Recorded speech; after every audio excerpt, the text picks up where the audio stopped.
안녕하세요. 양질의 책을 선별해서 아나운서가 읽어드리는 오디오북 당신의 귓가입니다. 오늘은 조던 피터슨의 질서 너머 세 번째 영상을 준비했습니다.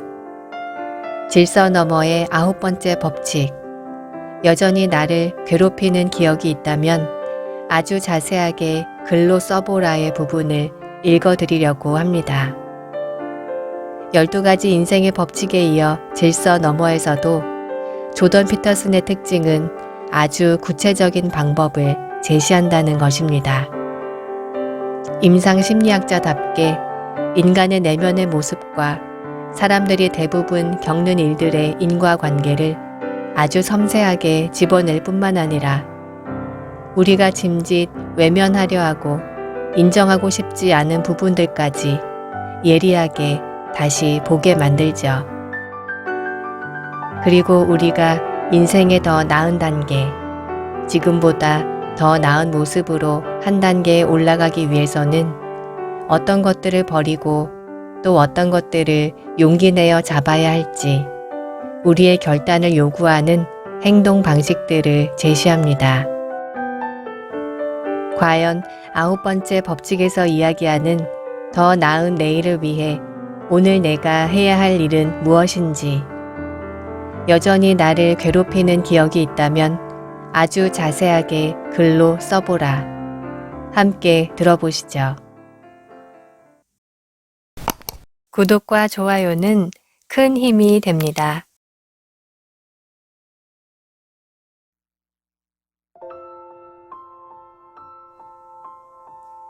당신은 과거와 관계를 끝냈는가? 당신이 과거에 아주 안 좋은 행동을 저질렀다고 상상해보자. 사람들을 배신하고 큰 상처를 입혔다. 빈정거리고 험담을 해서 그들의 명성을 더럽혔다. 그들의 공을 가로챘다. 재물을 빼앗았거나 정신적으로 괴롭혔다. 그들을 속였다. 또는 당신이 그런 사건의 피해자였다고 상상해보자.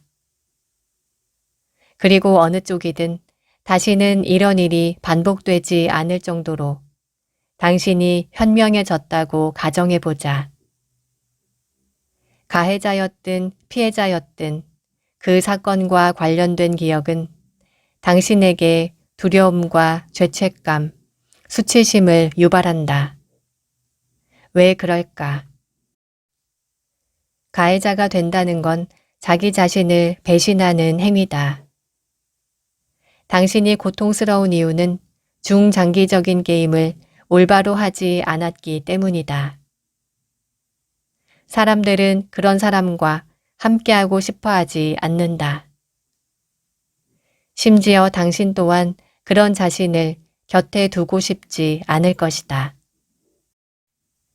피해자가 된다는 건 다른 사람이 당신을 함부로 대하게 방치하는 행위다. 하지만 고통의 원인이 자기 배반이든 타인의 소행이든 현실에서 중요한 점은 당신이 재발을 원하지 않는다는 사실이다. 의도했든 아니든 과거의 부정적인 기억이 떠오르면서 공포, 수치심, 죄책감이 함께 밀려든다면 당신이 구멍에 빠졌거나 구멍으로 떠밀렸다는 의미다. 좋은 일은 아니다. 더 안 좋은 건 왜 그런 일이 일어났는지 모른다는 점이다. 어쩌면 너무 쉽게 남을 믿었을지 모른다. 어쩌면 너무 순진했을지 모르고 어쩌면 일부러 외면했기 때문일지 모른다. 어쩌면 당신 또는 타인의 악의 때문일지 모른다. 하지만 당신을 보호하도록 진화한 감정체계는 당신이 빠졌든 떠밀렸든 신경 쓰지 않는다. 감정체계는 오로지 당신이 실수를 되풀이하지 않는 것에만 신경을 쓴다.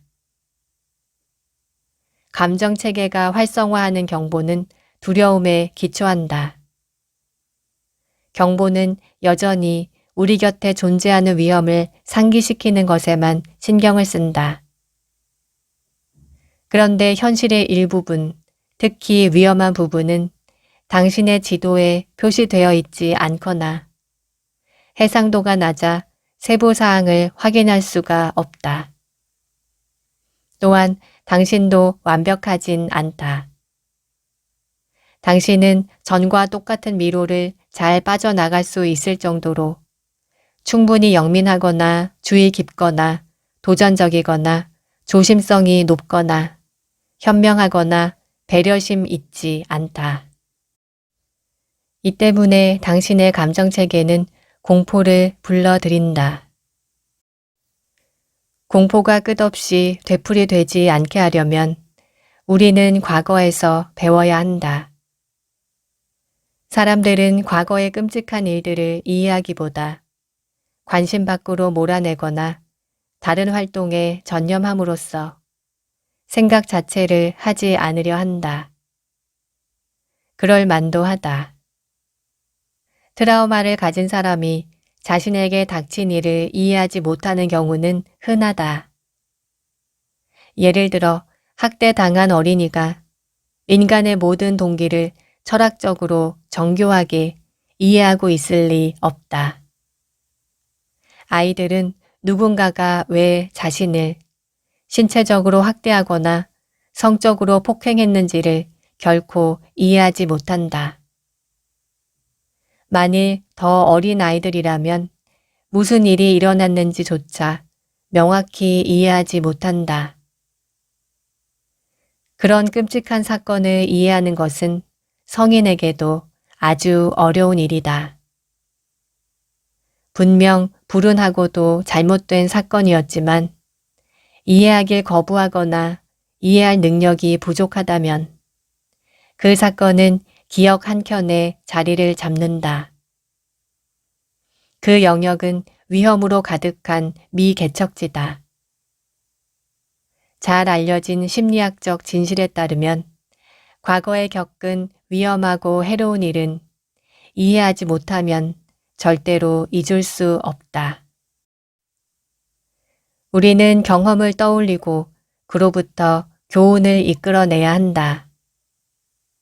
그러지 않으면 과거에 머물고 기억에 잠기고 양심의 가책에 괴로워하고 그럴 수밖에 없었다며 냉소하고 자기 자신을 용서하지 못하고 힘들거나 슬픈 일에 부딪혔을 때 그 현실을 받아들이지 못한다. 스스로를 돌이켜보지 않는 자는 그 무지와 회피의 비례에서 고통받는다. 우리는 피하려고만 했던 과거를 받아들이고 잃어버린 기회들에 다시 불을 지펴야 한다. 표적을 명중시키지 못한 것을 반성하고 실수의 원인을 곰곰이 생각해서 그때 얻어야 했던 것을 지금 획득하고 기운을 되찾아야 한다. 물론 항상 그럴 수 있는 건 아니다. 나는 작은 불씨마저 남아있지 않을 정도로 절망한 사람들을 봐왔다. 그들은 과거를 돌아보는 것조차 불가능할 정도로 힘이 빠진 나머지 미래에 대한 냉소로 회피와 거짓을 합리화한다. 그들이 처한 상황은 그야말로 깊이를 알 수 없는 지옥이다. 그런 지옥에서 기어나올 때의 굴욕감은 그간 저질러온 불필요한 실수들에 비례해서 커진다. 제정신인 사람이라면 이런 상황에 빠진다는 생각만으로도 등줄기에 공포의 전율이 흐르는 걸 느낀다. 우리에게는 잠재성을 실현할 책임이 있으며 그 책임을 회피할 자유는 없다.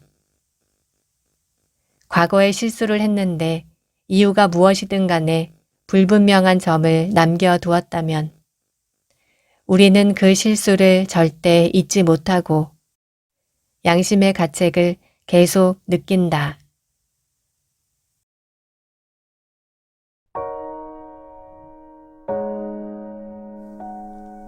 같은 구덩이에 2번 빠지지 마라. 내담자는 나를 만나자마자 어릴 적 함께 살던 사촌 오빠에게 성적 학대를 당한 경험을 털어놓으면서 몹시 슬퍼하며 울먹였다. 학대를 당한 시점에 몇 살이었냐고 묻자 4살이었다고 대답했다. 그리고 가해자가 자기보다 훨씬 크고 힘이 세고 나이가 많았다고 묘사했다. 이야기를 듣는 동안 나는 그녀의 묘사에 상응하는 가해자의 모습을 상상했다. 10대 후반이나 20대 초반에 흉악하고 가학적인 범죄자가 그려졌다. 나는 그녀와 가해자의 나이 차이가 어떻게 되느냐고 물었다. 그러자 그녀는 2살요. 나보다 2살 많았어요. 라고 대답했다. 생각지도 못한 말이었다. 그 순간 내가 그린 그림이 완전히 바뀌고 말았다. 나는 그녀에게 내가 상상한 것을 말했다. 그녀의 이야기를 들으면서 내가 어떻게 추정하고 있었는지를 알려주고 싶었다. 나는 이렇게 말했다. 자, 이제 당신은 다 컸습니다. 성인이 된 지도 꽤 되었죠. 그런데 당신은 이야기를 할 때 그 일을 겪었던 4살 때와 같은 방식으로 하고 있어요. 그때와 비슷한 감정에 사로잡혀서 말이죠.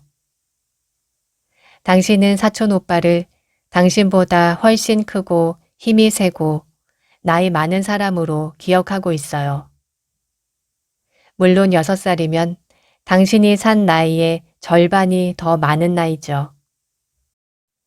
어린아이의 관점에서 보면 어른과 비슷할 수도 있어요.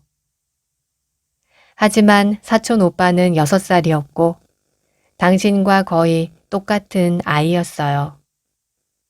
그러니 그때 일을 다르게 생각해 보면 어떨까요? 우선 지금 당신이 알고 있는 6살짜리 아이들을 떠올려 보세요. 아이들은 당연히 서툴고 미숙하겠죠. 그리고 잘못을 저질렀더라도 성인처럼 자기 행동에 책임을 질 수도 없어요. 당신에게 일어난 일이 심각하지 않다는 게 아닙니다. 당신이 느끼는 슬프고 억울한 감정을 의심하는 것도 아니에요. 다만 당신이 지금 알고 있는 2 아이에게 그런 일이 벌어졌다고 가정하고 그 상황을 다시 생각해 보라는 겁니다. 아이들은 호기심이 많죠. 의사 놀이를 하곤 해요. 주위에서 어른들이 관심을 기울이지 않으면 그런 게임은 쉽게 선을 넘을 수 있습니다. 당신을 학대한 존재가 한 성인을 강간할 때처럼 엄청나게 강하고 악의적인 힘이 아니었다고 생각할 수도 있지 않겠어요? 어쩌면 당신과 사촌 오빠는 단지 어른에게 적절한 관리를 받지 못한 아이들이었다고 말입니다. 어릴 적 경험에 대한 그녀의 기억은 성인이 되는 동안에도 크게 변하지 않았다. 그녀는 어른으로 인지되는 손윗사람에게 무기력하게 당한 4살짜리 아이의 공포를 여전히 경험하고 있었다. 하지만 27살이 된 그녀의 자아는 그 기억을 업데이트할 필요가 있었다. 그런 취급을 조금이라도 당할 위험은 사라진 지 오래였다. 과연 과거의 사건을 재구성하자 큰 위로가 밀려왔다. 이제 내담자는 그 일을 어른들의 관심 밖에서 얼마든지 일어날 수 있는 호기심의 결과로 여길 수 있었다. 그러자 사촌 오빠, 그 상황, 자기 자신을 보는 눈이 달라졌다. 그녀는 그 사건을 어른의 관점에서 볼 수 있었다. 더 이상 사촌 오빠를 힘세고 악의적인 가해자로, 자기 자신을 그런 힘에 무기력하게 당하는 피해자로 보지 않게 되었다. 과거의 공포에 자발적으로 맞서고 트라우마가 훨씬 적은 인과적 설명을 발견하자 마침내 그 기억과 관련된 공포와 수치심에서 빠르게 벗어날 수 있었다. 이 모든 변화가 상담 한 번으로 이루어졌다. 과거의 사건을 재구성하는 이야기의 힘은 이토록 강력하다. 이 경험은 나에게 심오한 철학적 수수께끼를 던져주었다. 내담자가 상담실에 올 때 그녀의 기억은 수십 년 동안 변하지 않은 상태였다. 상담실에서 걸어 나갈 때 그녀의 기억은 확연히 변해 있었다. 그렇다면 어느 게 진짜일까? 언뜻 보면 원래 이야기가 더 정확하다고 주장할 수 있다. 텅 빈 도화지 같은 4살짜리 아이의 마음에 각인되어 심리치료가 있을 때까지 바뀐 적 없는 이야기가 진짜 아닐까. 하지만 어느 날 어떤 걸 의미하는 사건이 다른 날에는 아주 다른 걸 의미할 수 있다. 예를 들어 정말 희한하게도 도저히 설명할 수 없었던 부모의 행동이 우리가 자식을 낳고 보니 더 잘 이해되지 않는가.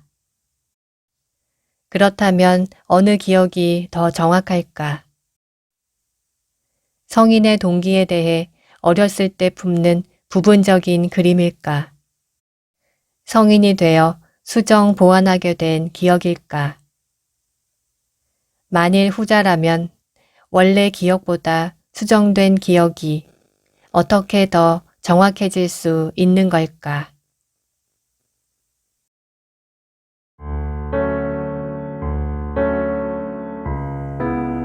이해되지 않는 저기. 이번에 소개할 내담자는 대학 신입생 시절에 심하게 따돌림을 당한 젊은이다. 맨 처음 나를 보러 왔을 때 그는 거의 말을 하지 못하고 다량의 항정신성 약물을 복용하고 있었다. 내 책상 앞에 놓인 의자에 앉은 젊은이는 아주 비정상적이고 기계적으로 머리와 어깨를 이리저리 비틀었다. 지금 뭘 하고 있느냐고 묻자 그는 형태를 사라지게 하고 있다고 말했다. 눈앞에서 어떤 기하학적 그림을 지각하고 그걸 조작해 없애야 한다고 느끼는 것이 분명했지만 그런 행동이 뭘 의미하는지는 도무지 알 수가 없었다. 그는 자신만의 세계에 빠져 있었다. 나는 몇 달 동안 상담을 진행하면서 예전보다 더 체계적인 방식을 도입했으며 그와 소통할 수 있는 몇 가지 수단을 개발했다. 새로운 방식을 막 적용했을 때 이 젊은이는 조금밖에 소통하지 못했지만 시작으로는 충분했다. 학교에서 어떤 여학생이 그에게 호감을 보였지만 그는 그녀에게 연애 감정을 느끼지 않는다고 말했다. 여학생은 앙심을 품고 그의 인생을 지옥으로 몰아넣기 시작했다. 여학생은 그의 성적 버릇에 관한 나쁜 소문을 퍼뜨렸다. 몇몇 남성 친구를 부추겨서 학교에서 그에게 신체적 위협을 가했다. 또한 사람들을 동원해서 등하굣길에 그를 지속적으로 잔인하게 모욕했다. 그가 괴로워하는 것을 보고 부모는 학교에 알렸지만 대책은 나오지 않았다. 그가 막 사귀게 된 친구들은 갈수록 커지는 또래 압력 때문에 그를 피하거나 외면했다. 그는 무너져 내리기 시작했다. 그의 행동이 이상해질수록 따돌림은 더욱 심해졌다. 결국 그는 완전히 무너져 내렸다. 나는 젊은이에게 정확히 무슨 일이 있었는지 힘들겠지만 기억을 더듬어 보라고 요청했다. 그가 의도치 않게 놓이게 된 상황에서 왜 그렇게 당할 수밖에 없었는지, 그리고 그에게 퇴짜 맞은 여학생에게 괴롭힘을 당할 때 정확히 무슨 일이 일어났는지 알고 싶었다. 그리고 그가 이 이야기를 말하고 쓸 수 있도록 지도했다. 나는 자신의 과거를 돌아보고 이해하려는 사람들을 돕기 위해 동료들과 함께 온라인 글쓰기 프로그램을 개발했는데 내담자에게 이 프로그램을 한번 해보자고 권했다. 집에서 혼자 하기에는 그의 동기부여 체계와 사고 능력이 너무 손상된 상태라 내 상담실에서 글을 쓰게 했다. 나는 컴퓨터 앞에 글을 앉히고 프로그램 양식에 있는 질문을 하나씩 읽은 뒤 답변을 적고 그 답변을 소리내어 읽게 했다. 그가 쓴 것이 이해되지 않거나 더 자세하게 쓸 필요가 있다고 느껴지면 곧바로 글을 수정하고 다시 읽게 했다.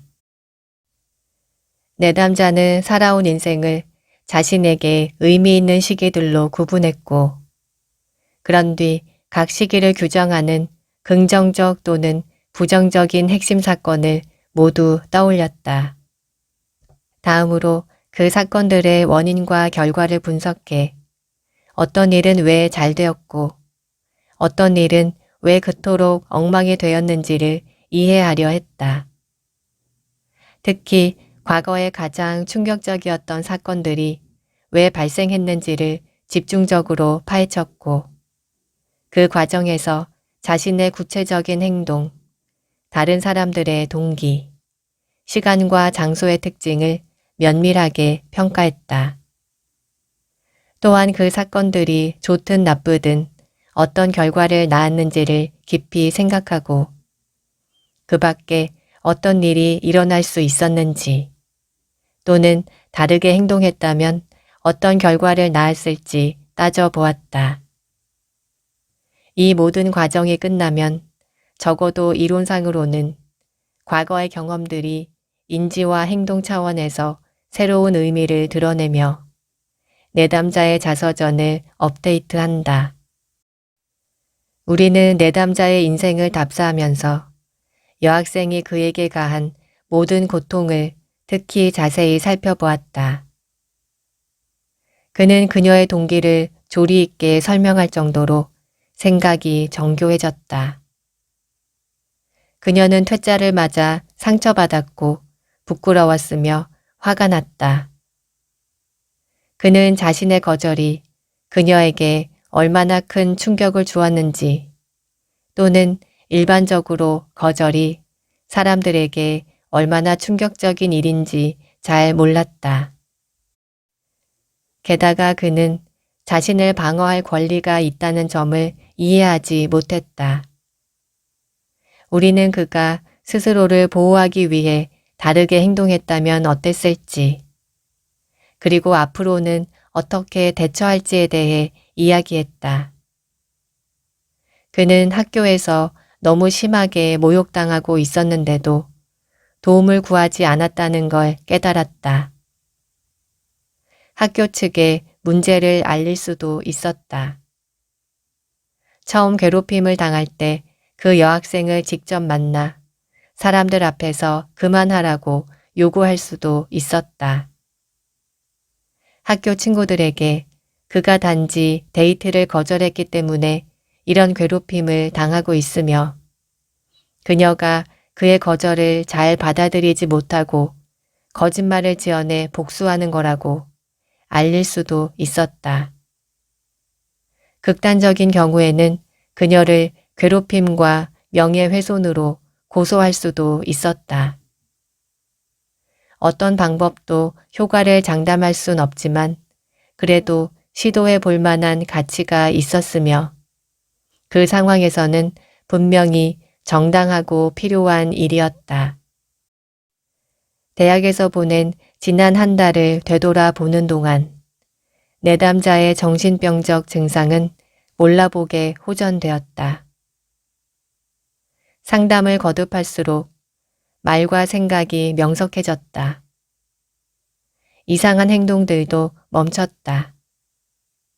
그는 여름 계절학기에 등록해서 남은 수업을 해결했다. 그야말로 기적 같은 회복이었다.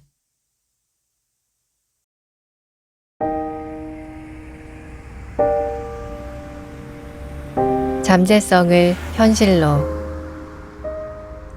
사람들은 종종 앞에 놓인 것에 대해 노심초사하며 걱정한다. 현재에서 미래로 가는 길이 여러 갈래이기 때문에 걱정을 하고 동시에 그 길을 조사하는 과정에서도 걱정을 한다. 줄지어 늘어선 걱정거리에 종종 저도 모르게 심각해지기도 한다. 직장에서 겪는 골치 아픈 문제, 연인이나 친구 간의 문제, 경제적, 물질적인 생존과 관련된 문제. 한 가지 걱정거리에도 결정해야 할 일은 여럿이다. 어떤 문제를 해결해야 할까? 어떤 순서로 처리해야 하지? 어떤 전략을 구사해야 하나? 이 모든 것이 일종의 선택을 요구한다. 이런 상황에서 어떻게 행동할지 선택하는 것은 각자의 자발적인 의지다. 이때 의지를 마비시키고 아무 선택도 하지 않는 것이 가장 쉬운 길이지만 심리적으로는 매우 불만족스럽다. 반면에 자발적으로 자유롭게 결정하기는 힘들고 부담스럽다. 이는 반사적 습관적 경로를 따라 생각 없이 돌진하는 자동적인 과정과 다르다. 우리 자신은 모종의 결정론적인 방식으로 과거에 의해 수동적으로 움직이지 않는다. 우리는 스프링이 톱니바퀴를 돌리고 톱니바퀴가 바늘을 돌려 시간을 알려주는 시계가 아니다. 결정을 내릴 때 우리는 능동적으로 미래를 마주본다. 우리는 미지의 잠재성을 마주하고 현재, 곧이어 과거가 될 것을 스스로 결정하는 존재다. 복수의 미래를 하나의 현실로 바꾸는데 우리의 선택이 결정적인 역할을 한다고 했지만 엄밀히 말하면 그 선택의 도덕성이 결정적인 역할을 한다. 책임을 받아들이는 마음, 세상을 더 좋게 만들겠다는 마음, 유혹에 빠지지 않고 피하고 싶은 일을 똑바로 마주 보겠다는 마음, 자발적이고 용감하고 진실하게 행동하겠다는 마음. 이런 마음에 기초한 행동이 앞으로 존재할 것을 모든 면에서 더 좋게 만든다. 반면에 회피, 분개, 복수심, 상해 욕구는 반대되는 결과를 낳는다. 다시 말해 가장 깊고 보편적인 의미에서 윤리적으로 행동한다면 우리가 마주한 잠재성으로부터 무서운 현실이 아니라 적어도 우리가 노력한 만큼 좋은 현실이 나온다. 이를 모르는 사람은 없을 것이다. 해야 한다는 걸 알고 있으면서 아직 하지 못한 것이 있을 때 사람은 누구나 양심의 가책을 느낀다. 마찬가지로 하지 말았어야 했다고 생각하는 것을 했을 때도 괴로움을 느낀다. 이런 경험은 보편적이다. 비윤리적이거나 파괴적인 행동을 저질렀거나 행동해야 할 때 하지 않았다면 새벽 4시에라도 양심의 가책을 느끼는 게 우리 인간이다. 그 피할 수 없는 양심은 대체 어디서 나오는 걸까? 만일 우리가 모든 가치를 직접 만들어내고 우리 자신을 완전히 지배한다면 스스로의 선택에 따라 행동을 하든 하지 않든 후회, 슬픔, 수치로 괴로워하지 않을 것이다. 하지만 나는 그런 사람을 만나본 적이 없다. 아무리 정신병적인 사람이라도 입에 발린 거짓말로 자신의 잘못을 포장하려 한다. 천하에 둘도 없는 악당도 자신의 악을 정당화할 구실을 찾는다. 책임의 윤리를 지키지 않는다면 다른 사람들은 우리가 비윤리적이고 진실하지 않다고 여긴다. 문제는 여기서 그치지 않는다.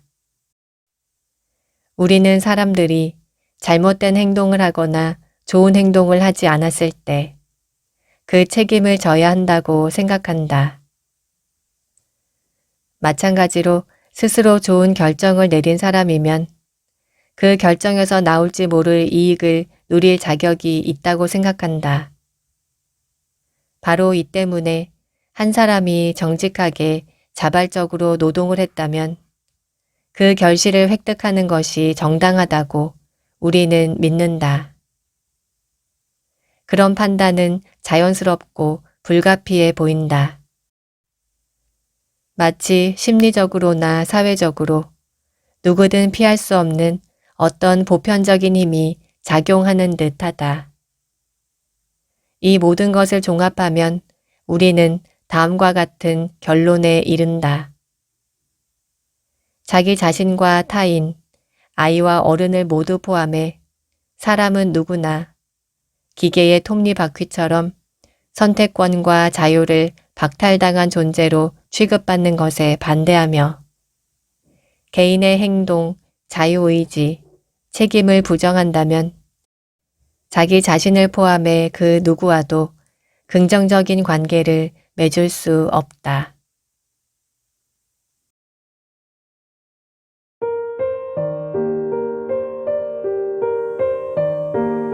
구원의 말씀.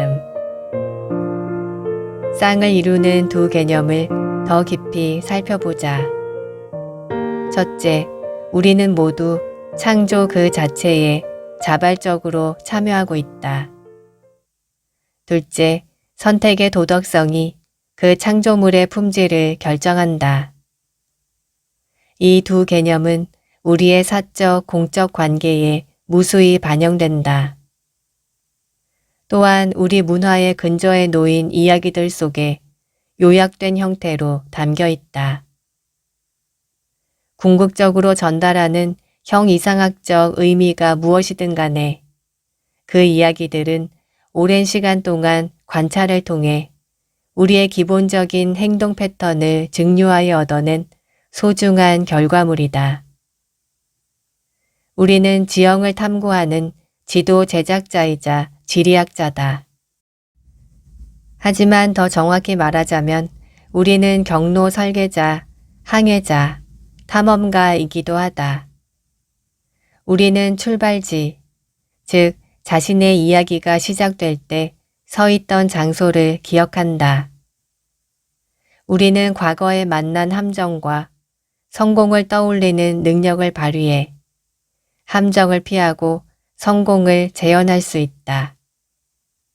이를 위해 우리는 우리가 지나온 길, 현재 있는 곳, 나아가는 방향을 알아야 한다.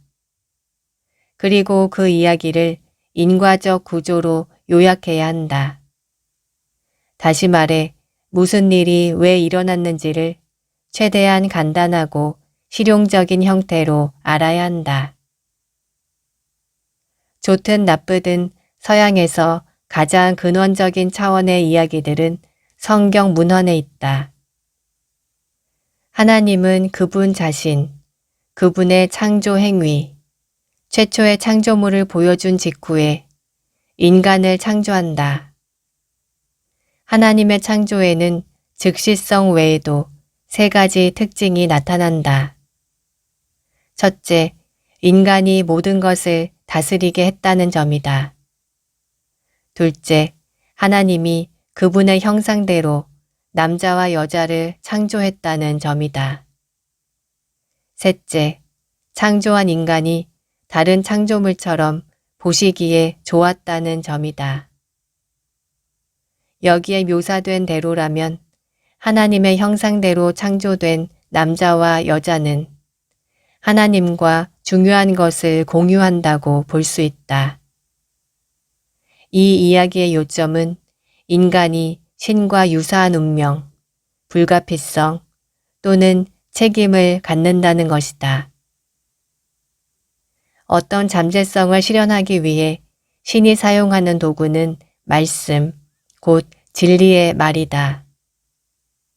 하지만 말씀이 있으려면 모든 두려움이 잠재해 있는 미지의 가능성과 대면할 용기가 반드시 필요하며 그때 비로소 현실이 생겨난다. 그리고 진리와 용기는 최종적으로 사랑이라는 더 큰 원리에 포섭되어야 한다.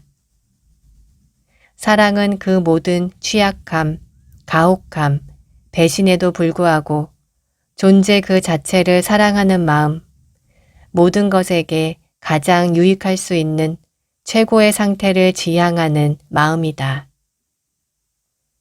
사랑하는 아들에게 곤란한 상황에 부딪히면 겁쟁이처럼 두려움에 떨며 비굴해지라고 가르치는 사람은 없다.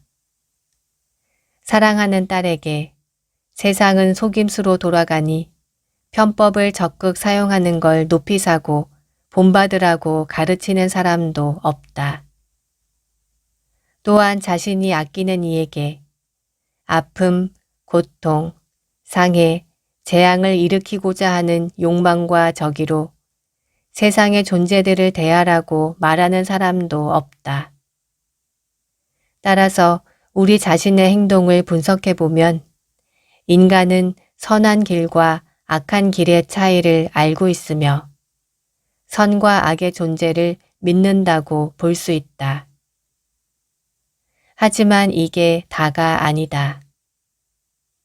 창조한 것이 보기에 좋았다는 신의 말에는 그분의 창조 행위에 진리, 용기, 사랑이 결합되어 있다는 사실이 반영되어 있다. 잠시 필요한 조건이 모두 갖춰졌다고 상상해보자.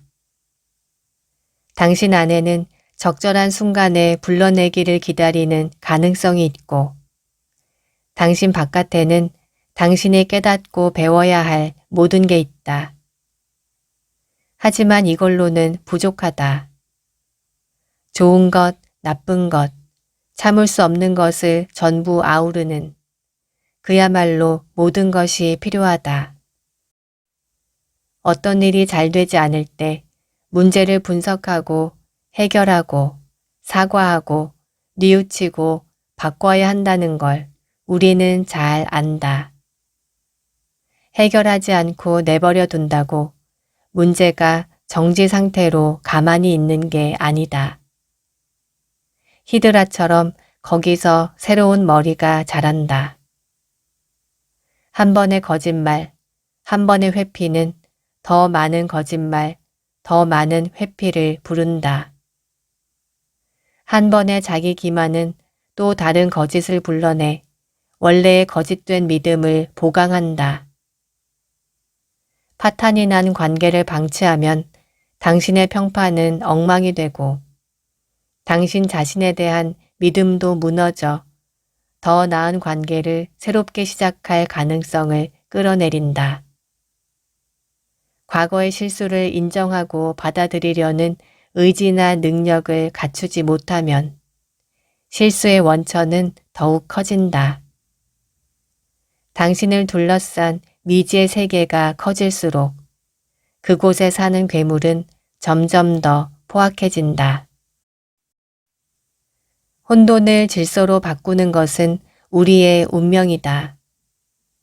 과거가 무질서했다면 지금까지 남아있는 혼돈이 우리를 괴롭힌다. 어떤 정보, 중요한 정보는 부정적인 기억과 맞물려 있다. 마치 인격의 일부가 어딘가에 숨어 있다가 감정이 혼란스러워질 때만 나타나는 듯하다. 불쾌하지만 설명할 수 없는 형태로 남겨진 것은 우리의 항해를 이끄는 지도가 어떤 면에서 불충분하다는 사실을 가리킨다. 과거의 고통에서 벗어나고 싶다면 이 부정적인 것을 잘 이해해야 한다. 그래야 암초를 돌아서 미래로 나아갈 수 있다. 이때 치유의 힘은 그저 감정을 표출하는 데서 나오지 않는다. 그 힘은 정교한 인과론을 발전시키는 데서 나온다. 내가 왜 위기에 처했을까? 나를 위험하게 만든 외부 요인은 무엇이었을까? 내가 무엇을 하거나 하지 않고 있었기에 그토록 취약했을까? 부정적인 사건들까지 고려해 상황을 파악하고 이해하려면 내가 따르는 가치의 위계를 어떻게 변화시켜야 할까? 나의 낡은 지도를 얼마나 고통스럽게 많이 찢어내고 태워야 내 모든 경험을 설명해줄 새로운 지도를 만들 수 있을까? 나에게는 없어져야 할 것을 버리고 더 현명한 인격으로 거듭날 수 있다는 믿음이 있을까? 당신의 상당 부분은 당신이 세운 가정으로 이루어져 있다. 그 가정이 당신의 세계를 조직한다. 믿었던 진리에 도전하지 않으면 토대가 흔들리고 벽이 허물어진다. 당신은 씁쓸한 진실을 피하지 않고 똑바로 마주해야 한다. 자기 자신을 지키기 위해서는 현재와 과거를 명확히, 충분히 이해해야 한다. 당신을 끊임없이 괴롭히는 기억이 있는가? 그렇다면 그 고통에서 헤어날 가능성이 당신을 기다리고 있음을 기억하라. 여전히 나를 괴롭히는 기억이 있다면 아주 자세하게 글로 써보라.